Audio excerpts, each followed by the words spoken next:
Use Dr. Bonnie Henry. Thank you and good afternoon. For our update today, we have an additional 55 test positive cases here in British Columbia, bringing our total up to 1,121 people who have tested positive for COVID-19 here. That includes 525 people in Vancouver Coastal Health, 386 in Fraser Health, 72 on Vancouver Island, 121 in the Interior Health Region, and 17 now in the Northern Health Region. In addition, we have an additional community outbreak related to an inmate at the Okanagan Correctional Centre in the Interior Health Region. And this is, of course, something that we have been concerned about and planning for. There was a number of measures put in place to try and reduce the risk of introduction of COVID-19 into all of our correctional facilities, both the provincial ones and the federal correctional facilities across the country. There has been an active surveillance program, and this is the first test that has been positive in a facility here in British Columbia. As people are probably aware, the Provincial Health Services Authority has taken over the health services for our correctional facilities across British Columbia a number of years ago, 2 or 3 years ago. So PHSA, Correctional Health, and Interior Health have been actively managing this outbreak since we were notified yesterday evening. In addition, we continue to have the 21 long-term care or assisted living facility outbreaks that are actively being managed both in Fraser Health and in Vancouver Coastal Health. Currently, we have 149 people hospitalized with COVID-19 in British Columbia, and of those, 68 are in the ICU or critical care areas at this time. Sadly, we have had an additional 6 deaths over the past 24 hours in British Columbia, bringing the total number of people who have died to 31 here. That includes 3 additional deaths in Vancouver Coastal Health related to 2 of the long-term care facility outbreaks, 1 in Fraser Health, and for the first time we've had 2 people who have died here on Vancouver Island. Both of them here on Vancouver Island. So we obviously put out our condolences again to the families, the care providers, and the communities who will be missing these additional people. We have now, on a positive note, 641 people who have fully recovered and are now out of isolation from COVID-19. So this has been, as I've said every day this week, it's a challenging time for us. It's a challenging time across the province. We're in that phase where we need to be incredibly careful about what we're doing. We need to continue to take these actions that we've asked you to take and we've directed you to take over the last 3 weeks. We now have more than 1 million cases of this disease worldwide. We know that there's a dramatic ongoing outbreak in the United States, and across Canada we're seeing increased numbers of cases, particularly in our communities in Toronto, in Ontario and Quebec. We have now over 1,100 cases here in BC, and it is growing. The number of people who are hospitalized is also growing. Although thankfully by a small amount. And that, I truly believe, is part of the reason that we are seeing the growth in a manageable way here in BC is because of what everybody is doing together. And that it remains the important thing around physical distancing that we can all do, and allowing our public health services and our healthcare workers to focus on the people in our long-term care homes, to focus on our hospital settings, to ensure that we can identify and rapidly respond to outbreaks in our communities, to try and stop those transmission chains. Part of this, of course, is making sure, without exception, that people who have come into BC from around the world are immediately complying with the orders, the federal quarantine orders and our provincial orders to self-isolate, to quarantine for 14 days. One of the things that we do know is that there will be some people from British Columbia who will be flown home from one of the additional cruise ships, the Zamdam, that's apparently going to be docking very soon in Florida. And we've been in contact with our counterparts at the federal government to ensure that they are appropriately assessed when they come back and that they are actively managed in quarantine. We know that these are such a high-risk setting and that we have had people returning to British Columbia from other cruises who have have developed COVID-19. And we need to be very careful to support these people so that they are able to effectively isolate and that we have no transmission should anybody become ill. I also want to talk a little bit about some of the things that we've been asking people to do and requiring people to do in British Columbia around non-essential travel. And there are many of our smaller communities that are very concerned about people coming to vacation homes, to fishing lodges, etc. And I am asking people now to forego those types of travel. All non-essential travel, particularly to smaller communities where we might not have the resources to support you should you become ill or should there be transmission in those communities. And that's a really important thing that we need to do now to protect those who are more vulnerable in those communities, particularly our seniors and our elders in our small and remote communities around the province. In addition, we know that there's a very important time coming up for many people of different faiths. We have a number of religious celebrations coming up in the next 2 weeks, including Easter, Passover, Ramadan. So there are many faith-based celebrations that are happening, and I want people now to start thinking about what we can do to support people in practicing their faith without having to have in-person gatherings. And I know many of the faith communities have been doing this already and have been particularly supporting elders and seniors in their community to make sure that they can safely participate virtually, in many cases, in these important religious ceremonies.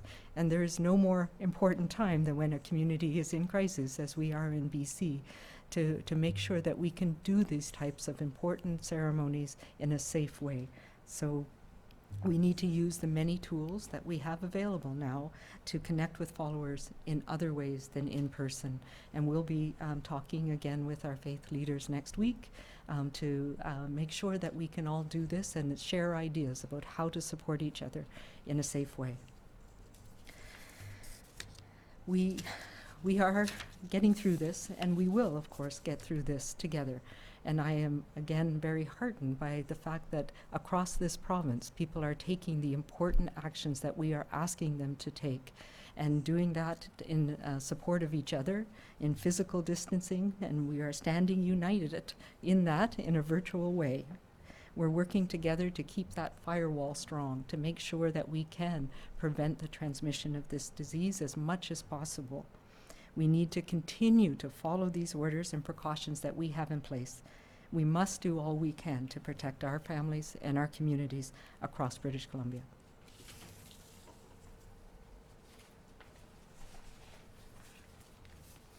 Thank you very much, Dr. Henry, and I'd like to join Dr. Henry in expressing condolences to the families of the 6 additional people who've died subject to or as a result of COVID-19 in British Columbia. We know what contribution they know. We know what kind of day this is for their families, and we wanted to express our condolences to their family, to their caregivers, to their friends and their communities. As you know, 31 people now have passed away in British Columbia from COVID-19, 24 in Vancouver Coastal Health and 5 in Fraser Health and 2 now in Island Health. And in every single case, we know what that means, what it means to us, but especially what it means to their families and their communities. And so we wanted to express that thought on this very sad day for them to say that every single person, we sometimes stand up here and talk in terms of statistics and the implications of it, but we know what it means for every single person, and certainly to us, every single person counts. I wanted to just reflect it's 1,121 cases of people who've tested positive for COVID-19 in BC. 149 of those are in acute care, and that's 65 in Fraser Health and 61 in Vancouver Coastal Health, 10 in the Interior Health Authority, 8 in the Vancouver Island Health Authority, and 5 in the Northern Health Authority. 68 of those are currently in ICU. That's up from 67 yesterday. And there are 4,273 empty and available beds in BC across the 5 health authorities, the 6 health authorities, I should say. And that's a 60.2% capacity currently, and 55.4% in critical care. Both of those numbers are stable. We also wanted to say, just to describe what's happening in the healthcare system today, that we had on April 1st 3,039 emergency room visits in BC. That's down from March 9th when that number was 6,559. It tells you a little bit about what's happening in BC society. We also have significantly fewer overall ambulance calls. The number of calls we've had in the last week from March 25th, where we had 306 calls, ambulance calls for influenza-related questions, which would include COVID-19 questions. That's now, in the most recent day, down to 264. I want to talk briefly about long-term care and about what's happening at the Lynn Valley Care Home, at the Harrow Park Care Home, and at other care homes across British Columbia, and how significant it is and the actions that have been taken. As you'll be aware, the provincial health officer and health officers across British Columbia have taken the direction that we need to move people to a single care home to work at, and that work is ongoing. It involves many thousands of people, and obviously consultation with both their representatives, the affected unions, including the Hospital Employees Union, the BC Nurses Union, BC Government Employees Union, and other unions on the union side, the Health Employers Association, HEABC, of course, and organizations such as Denominational Health, the BC Care Providers, and others. And those discussions are going on. We'll continue to keep you informed as to how that goes. Clearly, it's our view that when workers have to make a choice, should they make a choice between multiple sites and one site, that workers would be kept whole. There's a lot of discussion to take place in that, and a lot of work to happen on the ground involving thousands of workers. Care homes are obviously of great importance in what we're doing. As you know, in our testing strategy, there's been an enormous emphasis on healthcare workers in order to protect both them and protect residents and or patients, as the case may be. Significant procedure changes have been made, restriction on visitors, that everyone involved in long-term care who has somebody or knows somebody or has a dear family member in long-term care is well aware of all of these. Our goal is to ensure that both healthcare workers and long-term care are supported, and that residents and workers are protected to the maximum extent possible from COVID-19, given its potential effects on people in long-term care in particular, effects that we've seen reflected in what's happened at Lynn Valley and Harrow Park and other places. I want to speak briefly about PPE. We're taking very significant steps on this question to ensure that healthcare workers are protected, that they have the appropriate PPE. We're very encouraged by the Prime Minister's announcement this morning that the federal government has had success in sourcing PPE. Their success is our success. This is good news for BC. It's good news for every province. And we're working closely with Canada and our provincial partners, territorial partners, to coordinate the allocation of this PPE. We're also putting a very significant effort in sourcing PPE ourselves. We are receiving supplies on a regular basis, and as supplies come in and as large supplies come in, whether it be through the federal government, who is taking a leadership role in this, or ourselves, we'll continue to let you know. And so I wanted to just finish by saying that, by reiterating what Dr. Henry said about unnecessary travel. This is not the time. It's just not the time to travel. For tourism purposes within British Columbia or anywhere else. This is the time to stay close, to stay home to the maximum extent possible, to only go out for essentials, whether it be to work or for other things. I think and especially I want to say this, for returning travelers who've been away, they're coming home to a very different place, very different Canada, a very different BC. We know now that because COVID-19 is spread by droplets, the greatest potential source of infection is loved ones. So by following the rules of self-isolation, you are protecting those that you love. There is no better reason to follow the rules Dr. Henry has given you. There are rules that protect your community. There are rules that protect your friends. There are rules that protect your family. And there are rules that protect the ones you love. And we need, as always, 100% of people to follow rules, especially those who will be returning to Canada in the days and weeks to come. Thank you very much. We're happy to take your questions. Okay, so a few housekeeping items. Please press *1 to enter the queue. You are limited to one question, no follow-ups. I would also ask that you unmute your phones. You will not be audible until we call your name. First question today comes from Justine Hunter at the Globe and Mail. Thank you. I feel like I won the lottery getting in the queue. We're asking healthcare workers to face increased risks right now, and I'm wondering if you can bring us up to speed. Will BC be paying their salaries if they need to be in isolation, or will we be providing accommodations so they don't have to worry about putting their families at risk?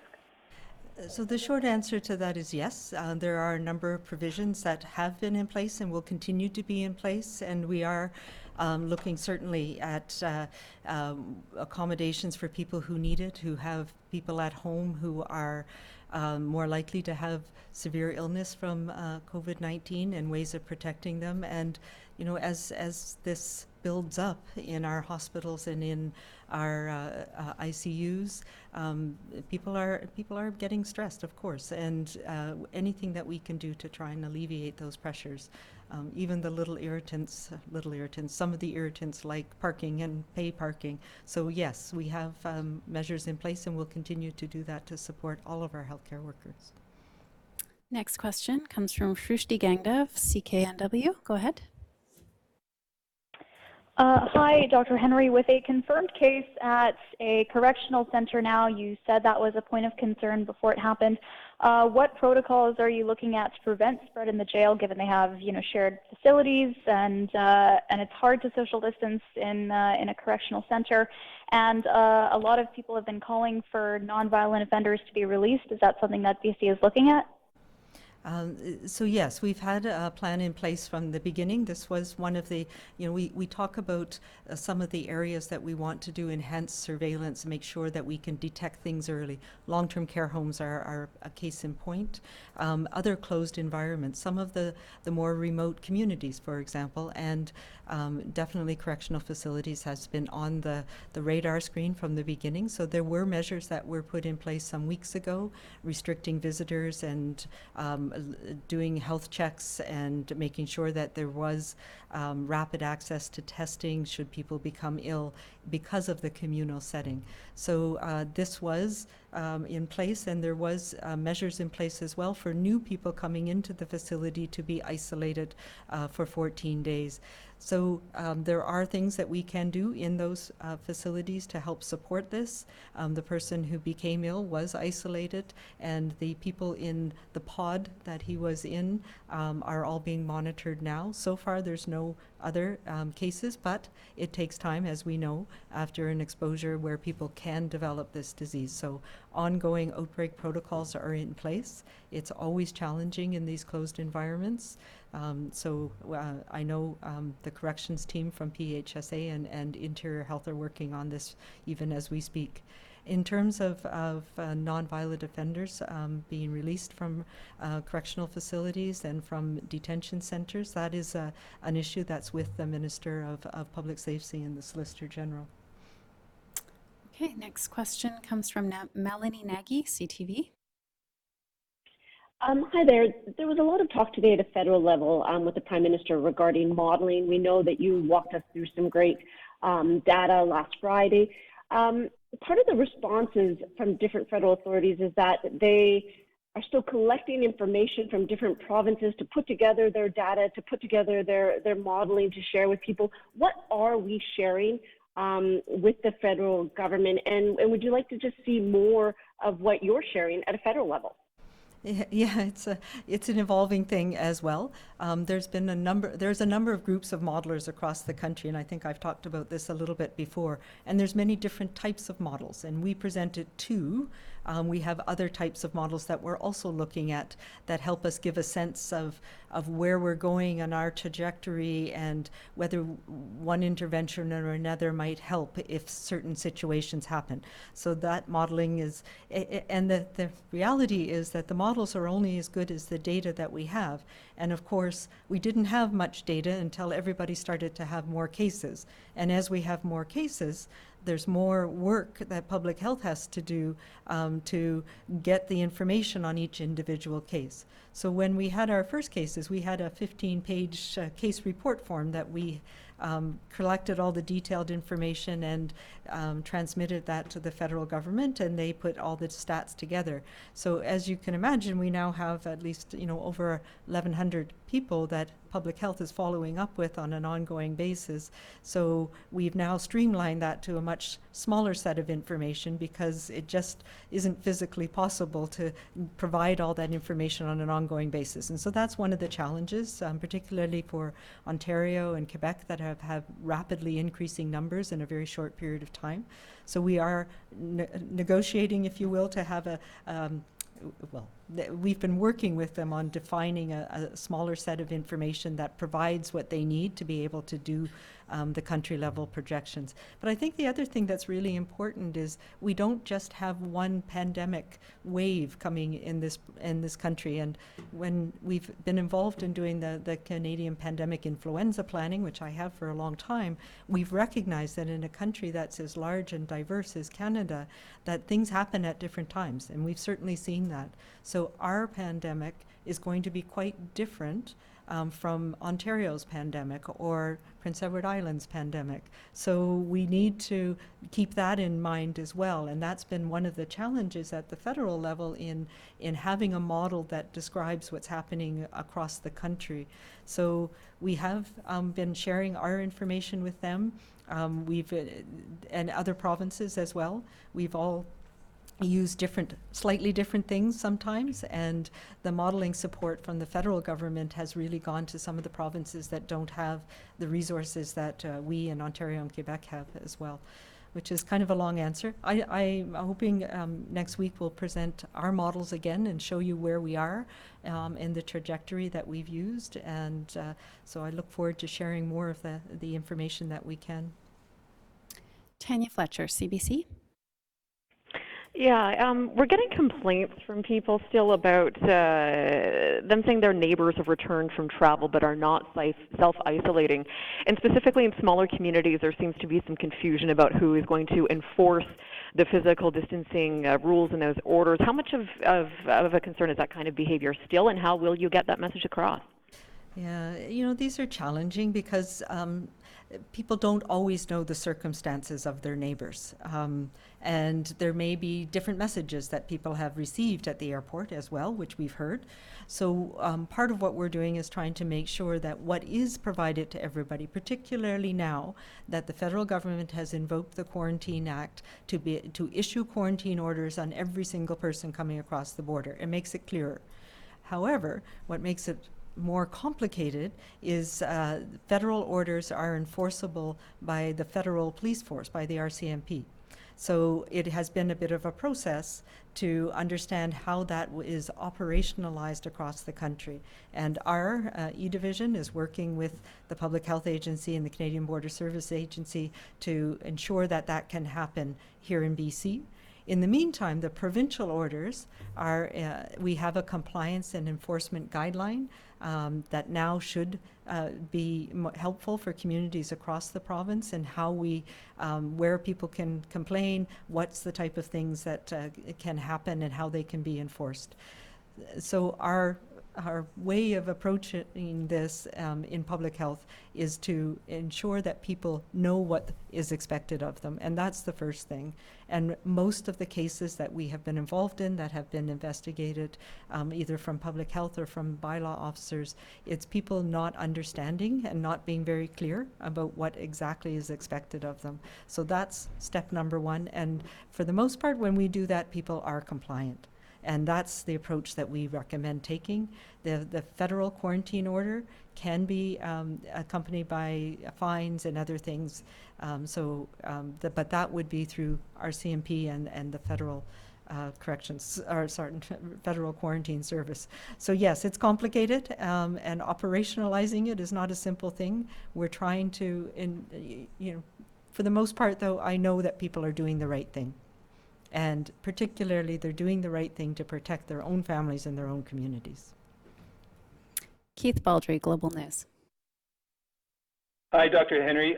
Just a number of people have sent me emails saying that they just everybody's keeping track of statistics right now, and just noticing the number of tests the last 3 days posted on the CDC website has been lower than it has been in previous days. And you've always talked about always changing and evolving your testing strategy as circumstances warrant. So I'm just wondering, is that reflective of a slightly different approach? It's not a different approach so much. It reflects is that if you look at the number of tests has gone down a bit, our capacity for testing has gone up, but our strategy, as we've been talking about, is about identifying outbreaks in the community, identifying healthcare workers, and part of the reason why it has gone down is because we've essentially saturated the healthcare worker testing. So in particular in Vancouver Coastal, where there was a lot of testing being done of healthcare workers who had symptoms, particularly people who were involved in long-term care, that has come down somewhat because people have been tested and there's not as much people with symptoms at the moment. So it's a little bit of a reflection of the situation we're in. It's also, if we look at the percentage positive, that has gone up, which tells me we are testing the people who are most at risk. So I do expect, though, and I mentioned this yesterday, we are looking at how we can do a bit more broader surveillance in communities around the province and make sure that we have a strategy and by surveillance I mean doing testing of samples that are coming in for other reasons.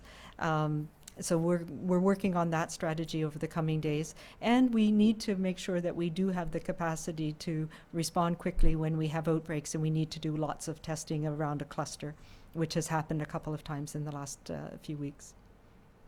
Next is Marcella Bernardo, News 1130. Hi, this is actually a question for Health Minister Adrian Dix. Yesterday, you expressed some frustration about travelers coming back with the virus and possibly spreading it to other people in BC. You hinted to that again today. Do you believe that enough is being done at airports to screen people to make sure that whether they're getting on a plane or coming off a plane, once they're in the community, they're not spreading this virus to others? So first of all, I think we can do better. And we've had these discussions now with the federal government at airports and at border crossings to do more. And they've clearly indicated that they're going to, and I think that's a good thing. We need to enforce, and the federal government needs to enforce the Quarantine Act. Dr. Henry went through in detail how that works. So those are the first sets of things. So yes, we need to do better. We need to do better both at the major airport, which is YVR, where flights are coming in from all over the place, and then from regional airports where flights are still coming in as well. Absolutely, we need to do better at a governmental level. But let's be clear, and especially, this is especially clear now, the Government of Canada and Foreign Affairs Canada is going through an extraordinary process to help Canadians to come home. And there is no excuse. The excuse of whether people were adequately contacted at the airport or not is not an excuse for people not to comply with the order. They have to self-isolate for 14 days when they come back from outside of the province. And this is of the country, and this is especially true in these times where such enormous efforts are being made by the Government of Canada to help people come home, setting up a series of flights, many flights that are going to bring people back to Canada from all around the globe. And whether you're whatever country in the world you're coming from, that obligation has to be absolute, it has to be clear, and it has to be followed. And there is no excuse not to follow it by anybody. We have another, and Dr. Henry referred to this, we're going to have another return, which is mostly not to British Columbia, but to other jurisdictions, of people from a cruise ship, we believe. And the Government of Canada, again, has engaged in extraordinary efforts to help Canadians abroad to come home. But in that case, as in all others, the expectation has to be high. And so yes, I think we have to do better. And yes, I think the Government of Canada is committed to doing better, especially at the border, and I'm very appreciative of their response to that. But as well, there's an individual and personal responsibility of every single person who's coming back from outside the country to follow the orders of the provincial health officer, to follow the orders of the Government of Canada, and to, as I say, act in a way that is consistent with love for community, love for family, and love for everything else. And that means staying safe for 14 days when you come home. Next question, Jane Side, North Shore News. Yes, hi, Dr. Henry and Minister Dix.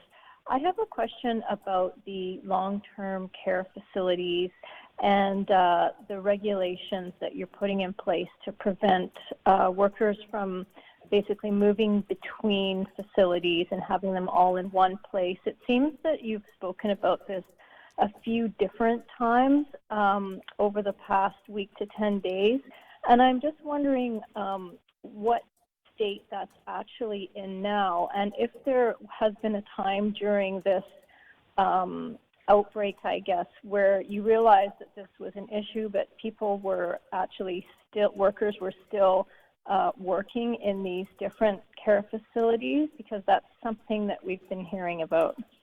And the reality is that this has been a monumental task, and I'll let Minister Dix explain where we are right now. But yes, people are still working at multiple facilities and have been, except for facilities where there are outbreaks. And we know there's quite a few of those, mostly in the all in the lower mainland. So the focus has been, we're talking about 20,000 healthcare workers. So the focus has been on making sure we deal with the outbreak facilities first, and then we have a coordinated plan for around the province. But this came to our attention. Well, it was something we've known for quite some time, and having dealt with outbreaks in facilities, our influenza outbreaks every year, outbreaks that get transmitted when people go between hospital and long-term care. This is something that has been a crisis in the making for many years that we've been aware of. And when Lynn Valley Care Centre outbreak started, that's when we started to consider how can we make this safer for our care homes, and not ensure that the workers who are the healthcare workers in all of these facilities don't lose out. So. And so, Jane, that's exactly what happened. We have 21 care facilities, and clearly that rule has been imposed in all of those facilities.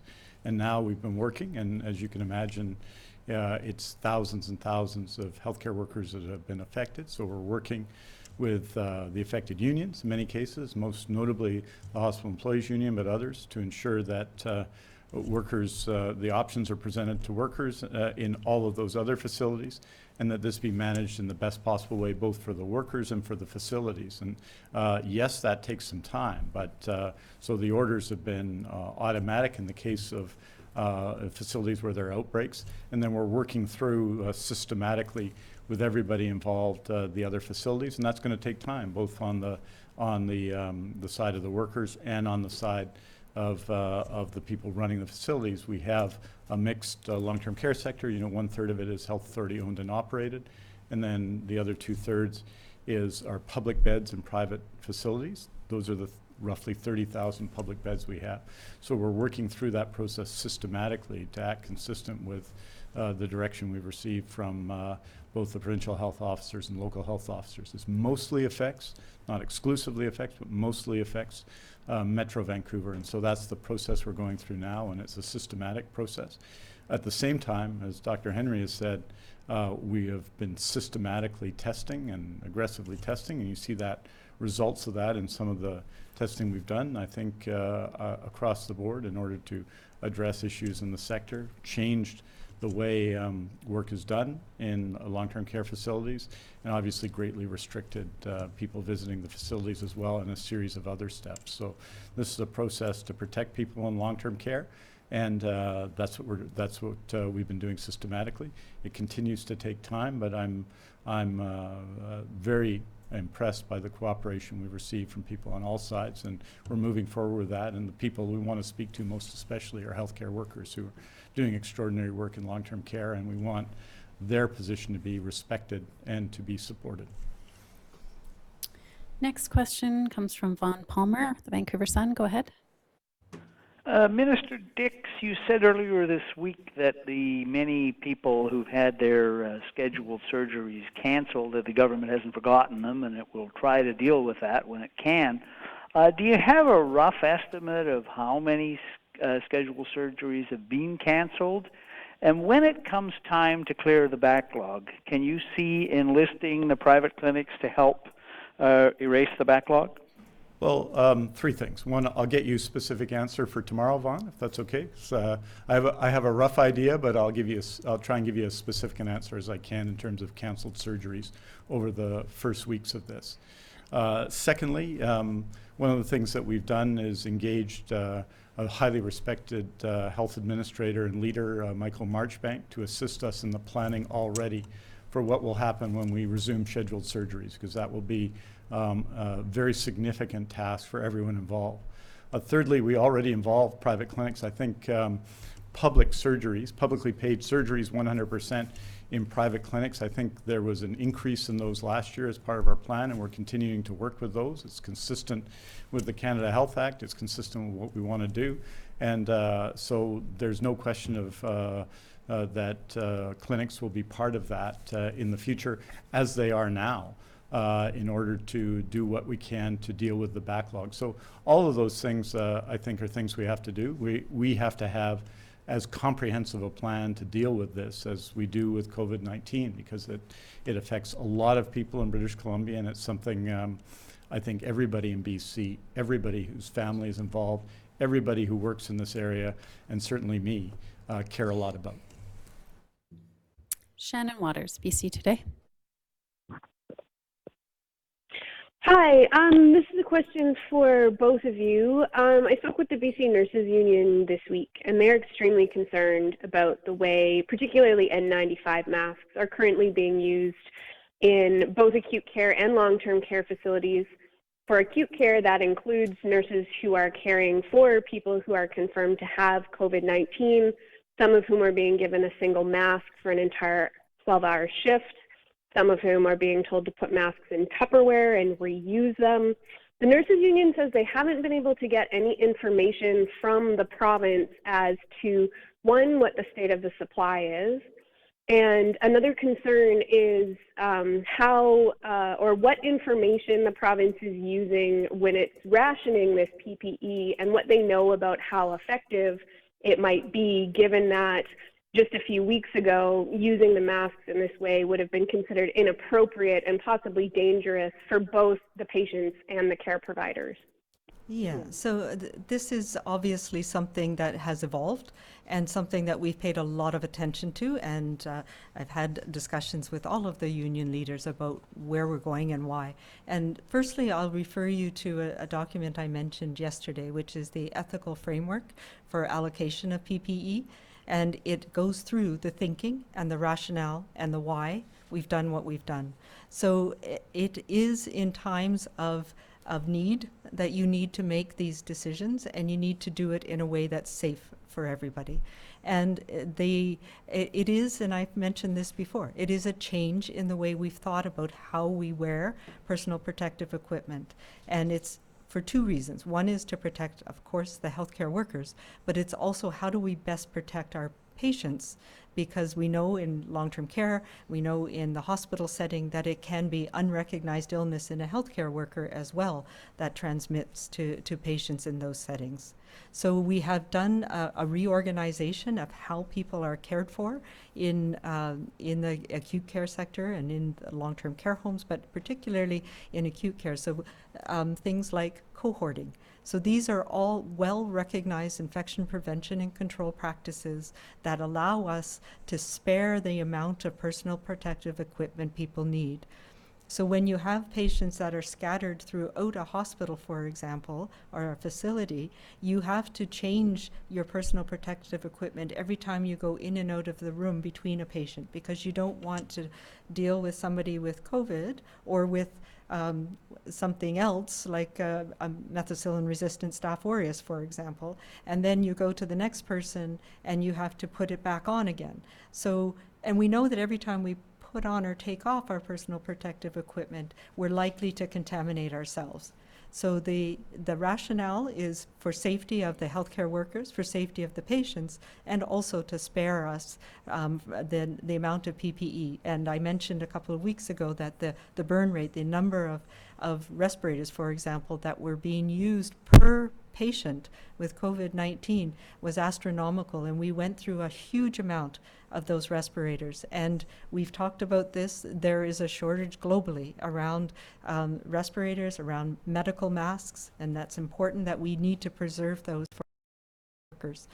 So it is absolutely safe to be wearing one face mask, so a surgical mask, and eye protection and visors are the most common, face shields are the most common ones we're using, gowns and gloves for a whole cohort of patients. So if I'm dealing on the COVID-19 ward, then I can wear it for the entirety of my shift unless it gets splashed or dirty or damaged.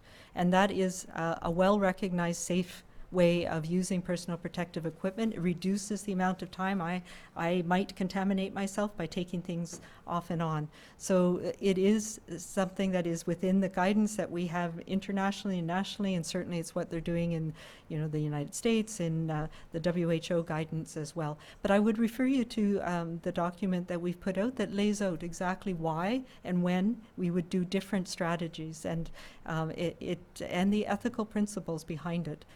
That we are adhering to in rolling out these strategies at this point. In terms of the amount of PPE, it's a moving target, but I can assure you, and I know the Minister can as well, that we are doing everything. There are many innovative things that are happening.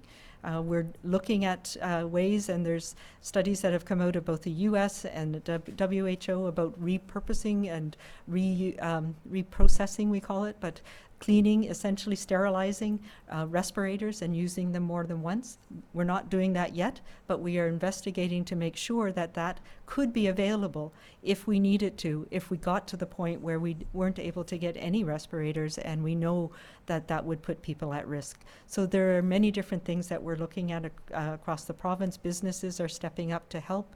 I mean, there's 3D printing businesses that are looking at, that are working with us around visors, not visors, face shields that can be used in the healthcare setting. So there's many innovative things, and I think we have to be that way right now. If we look around the world, everybody is trying to get the same equipment, and we are very thankful that recently, just today, I guess, I don't know if you want to talk to what's happening.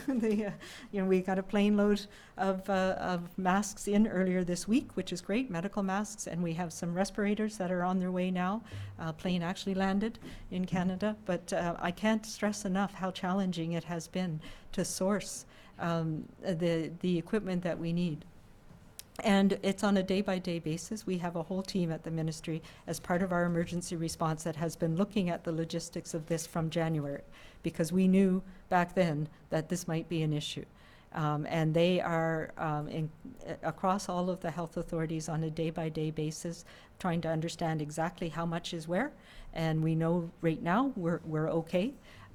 There was a period of time where we were using a lot, that we had only a few days supply left, and we let you know that. So it's changing day by day right now. Our colleagues in Quebec are at a point where they're very, very concerned. So hopefully this flight that came in with equipment today will help support them as well. Okay, we have time for a couple more questions. Binder Sajan, CTV. Hi there. Minister, you spoke about the number of ER visits going down, and I'm wondering, what is the takeaway from that for you? Does that mean that fewer people are seeing severe outcomes? Does that mean that people are heeding advice to stay home? Does that mean there's less panic? Like, what is your takeaway, I guess, from those numbers?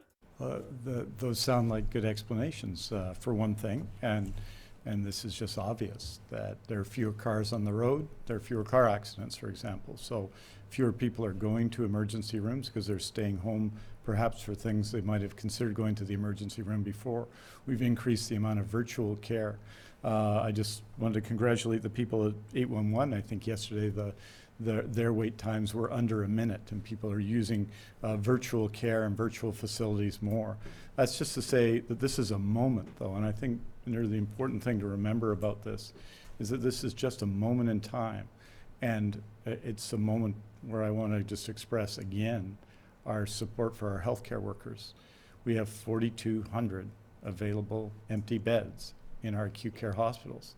That doesn't mean people are working hard. In fact, we are repurposing those hospitals now to prepare for COVID-19. People are learning to do things that they haven't done in a while in the acute care setting, and we're prepared, and we made that decision, I think, at the right moment, but at great cost. But that is, you can imagine, in hospitals that are used to operating at 103%, a difficult challenge. Well, we have fewer ambulance calls. I think on average, there's in March before the ramp up of information around COVID-19, there were about 1,540 calls. That's dropped to 1,260, but there are more calls with respect to influenza-like conditions as people call ambulance paramedics who are doing difficult and important work. The front line often of healthcare is our emergency rooms. And even though there are fewer cases, obviously the level of stress is high and the extraordinary work done by people who work in emergency rooms continues. So I think that reflects what's going on in society, but it's just a moment in time as we prepare our acute care sector to ensure that we have the resources in place to support people who will need hospitalization as a result of COVID-19. We showed you what the numbers were last Friday. We laid out what our projections were. But the reality of those projections, the reality of them, is that we are refashioning our acute care hospitals, and all of the people involved are doing an extraordinary part in that. And that process has been led by doctors and nurses and people in healthcare who are doing extraordinary work to prepare for this. So that's the work that's being done now. There's cost to it, but that's what you're seeing in the acute care system. We have time for one more question, but just as a reminder, for any reporters that didn't get to ask a question today, there will be a statement released later this afternoon with all of the information covered in today's avail. For recommendations on protecting families and communities from COVID-19, visit bccdc.ca. For non-medical questions about the province's COVID-19 response, visit gov.bc.ca/COVID-19. And for a full listing of the provincial health officer's orders, visit gov.bc.ca/PHO guidance. And our last question today comes from Natalie Pearson from Bloomberg. Hi, I wanted to ask a little bit more about the rate of hospitalizations in ICU, people in ICU in BC. I don't mean to imply that to minimize the gravity of what's happening out there, but it would seem that the pace of people going into ICU and the pace of people becoming hospitalized here seems lower than in some other geographies. And I'm wondering if that's accurate, and if so, if there's a reason for that. It's definitely accurate, and the one thing that we do know is the severe cases, the hospitalizations, the people in critical care around the province, and we're confident in those numbers. And we don't want to jinx ourselves by saying this, but this is, I believe, a factor of the fact that we put in quite stringent restrictions quite early as we started to see the numbers of cases being in our community increasing. This is our flattening of our curve, and we are hopeful that that will continue, but we can't take our foot off the pedal yet. We can't, our rate of hospitalization is about what we would expect. It's about 16 to 20% overall. Early on, we had a very low threshold for bringing in people into hospital, even if they might be because we had very few cases, even though, even if they might not have needed hospital care, we're now at the point where people who need hospital care are getting it. And we have a process as well with our critical care physicians so that people are getting ventilated early if need be. And we know that that has reduced hospital stay and improved people's outcomes. So all of those things in place, we are in the middle of our critical week and weeks right now. So we are hopeful that it will continue to be a slow, steady pace and that we'll be able to manage it and care for everybody that needs it, both for COVID-19, but also everybody else who needs our healthcare system at this point. That's all the time we have today. Thank you, everyone.